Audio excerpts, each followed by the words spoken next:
Bienvenue à tous à ces sessions rétrospectives sur la 9G Média, le plus grand média en ligne en RDC. Le président Félix Tshisekedi a bouclé son séjour au Caire, en Égypte, par une rencontre avec la diaspora congolaise. Parmi ses hôtes figuraient des étudiants, de travailleurs, de commerçants et des éléments de forces armées et de sécurité de la République démocratique du Congo en formation dans la capitale égyptienne. Dans un climat détendu, le chef de l'État a précisé le contexte de ce rendez-vous.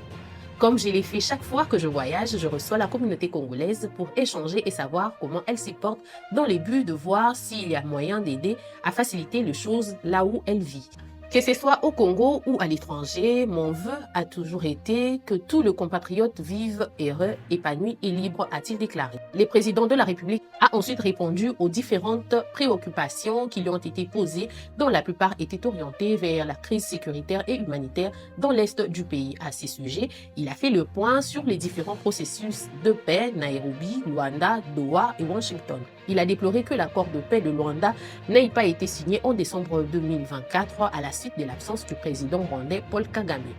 La ville de Belém, capitale de l'état du Pará, dans le nord du Brésil, accueille cette semaine deux représentants de 143 pays, dont près de 100 chefs d'État et de gouvernement venus participer à la 30e conférence de parties sur le changement climatique, la COP30. Il est connu de tous qu'aucune réflexion mondiale sur le climat ne peut s'y faire sans la participation de la République démocratique du Congo, pays qui détient une bonne partie de la solution du réchauffement climatique avec sa biodiversité aux côtés du Brésil et de l'Indonésie. C'est dans ce cadre que le président de la République Félix-Antoine Tshisekedi Tshilombo est arrivé la nuit de ce mercredi à Belém, au cœur de la forêt de l'Amazonie. Ici, au Brésil, le chef de l'État congolais devrait s'adresser au monde entier sur la vision de la RDC Pays Solutions au cours du sommet de chefs d'État qui s'ouvre ce 6 novembre. Le ministre de Finances, Doudou Fwambali Koundé Libutaï, a présidé une séance de travail de la Troïka politique sur la mission du FMI le 4 novembre dernier dans le cadre de la deuxième revue du programme FEC. La réunion a confirmé le progrès enregistré dans la mise en œuvre des réformes économiques avec la majorité des engagements tenus, ainsi qu'une convergence des vues sur la discipline budgétaire, la soutenabilité de la masse salariale et l'augmentation de recettes intérieures. Au terme de la restitution à la primature, la mission du FMI a annoncé l'accord au niveau de service pour la deuxième revue du FEC et la première revue du FRD, confirmant la confiance dans la gouvernance financière engagée par le gouvernement. Après les fortes pluies qui se sont abattues sur la capitale le 4 novembre de l'année en cours, le gouverneur Daniel Bumba a effectué une descente à travers plusieurs sites de Kinshasa. Sur le terrain, il a constaté une nette amélioration de l'écoulement des eaux, notamment autour du Palais du Peuple et dans la commune de Kitambo, fruit des récents travaux d'écurage entrepris par le gouvernement provincial. Le gouverneur a salué les efforts des équipes mobilisées jour et nuit et a confirmé que les travaux du pont Kabu, désormais en voie d'achèvement, permettront d'éliminer durablement les inondations dans cette zone stratégique. Il a également rappelé aux citoyens l'importance de préserver la propriété de nos caniveaux. Jeter des déchets dans les rigoles expose désormais à des sanctions. Communiqué officiel, le cabinet de la ministre en charge de la culture, Yolande Elebe-Mandembo, tient à réaffirmer l'engagement du ministère de la Culture, Arts et Patrimoine à promouvoir les rayonnements culturels de la RDC et à soutenir les artistes congolais dans un cadre d'intérêt général. La culture est une force d'unité, de paix et d'influence pour notre pays.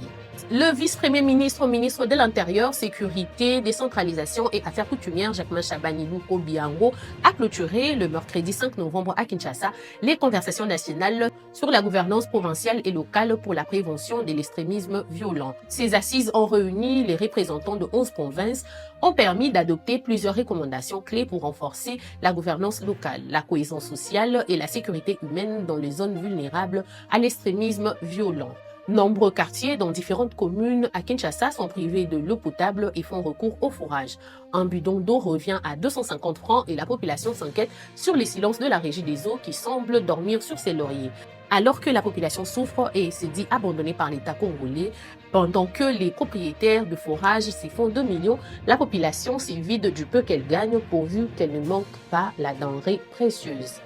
Intervenant le vendredi 7 novembre dernier au Forum sur la coopération économique, commerciale et culturelle sino-africaine 2025 à l'hôtel Nadera en Chine, le vice-premier ministre de l'économie nationale, Daniel Nkoko-Samba, affirme que la République démocratique du Congo ne souhaite pas demeurer une simple exportatrice de matières brutes. Elle aspire plutôt à devenir productrice de biens à plus forte valeur ajoutée, à créer plus d'emplois décents et durables afin que la prospérité tirée de ces immenses ressources naturelles et humaines profite à l'ensemble du peuple congolais. Les miliciens Mobondo ont envahi le village Kingakati et ses environs ainsi que le parc de la vallée de l'Ansele dans la commune de Maluku le vendredi dernier dans l'après-midi.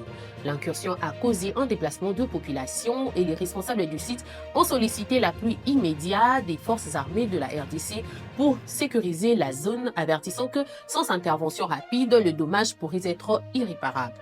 Des dizaines de morts du côté militaire et civil, tel est le bilan provisoire de cette incursion.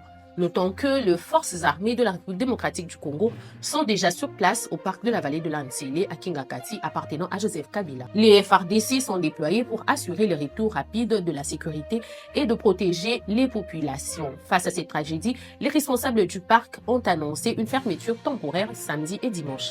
Au terme de son séjour de 48 heures à Belém do Pará, dans le cadre du sommet climatique de la COP30, le président de la République Félix Antoine Tshisekedi Tshilombo a échangé avec la diaspora congolaise du Brésil. Dans une brève allocution, le chef de l'État a annoncé la fin du processus de Doha et de Washington.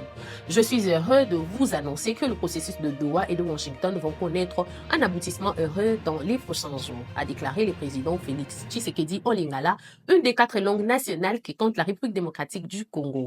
Par ailleurs, il a dit avoir eu des entretiens fructueux avec son homologue brésilien Lula da Silva. Le président de la République a fait savoir que la RDC et le Brésil, deux partenaires traditionnels, vont développer une coopération bilatérale sud-sud dans plusieurs domaines, notamment la sécurité, le commerce et l'agriculture. La célèbre enseignante congolaise Bonette Elombe, celle qui comprenait le mot des enfants, a été mise à terre aujourd'hui. Merci à vous d'avoir suivi cette session rétrospective sur la 9G Média. Abonnez-vous, partagez, likez, invitez vos proches pour ne rien rater. Au revoir et à la prochaine. Un nouveau souffle pour l'information, la culture et la voix du peuple congolais.